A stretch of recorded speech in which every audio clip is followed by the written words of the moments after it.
নমস্কাৰ বন্ধু বান্ধৱসকল, মই আজি আপোনালোকলৈ এই ভিডিঅ'টোৰ জৰিয়তে আনিছোঁ এটা অতি সহজ ঔষধ, যিটো আপোনালোকে জানি লওক আৰু আপোনালোকৰ যদি এই ৰোগটো হৈছে তেনেহ'লে ব্যৱহাৰ কৰক আৰু অতি সহজতে ইয়াৰ পৰা পৰিত্ৰাণ পাওক।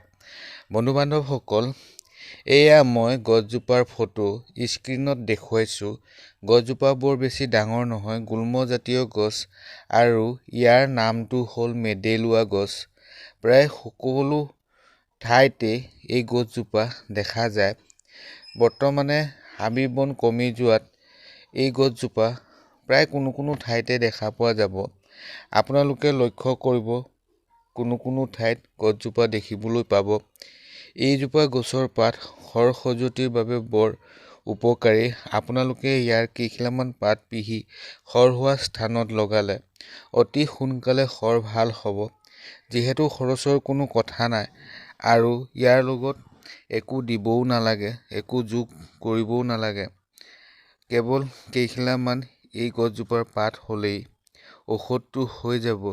গতিকেলৈ এইটো এটা অতি সহজ ঔষধ। আপোনালোকে ঘৰতে প্ৰস্তুত কৰি ইয়াক ব্যৱহাৰ কৰিব পাৰিব আৰু খৰ খজুৱতিৰ পৰা পৰিত্ৰাণ পাব পাৰিব। গতিকে ভিডিঅ'টো খুব এটা ইফেক্টিভ ভিডিঅ' হয়। বন্ধু বান্ধৱসকল, ভিডিঅ'টো কেনে পালে?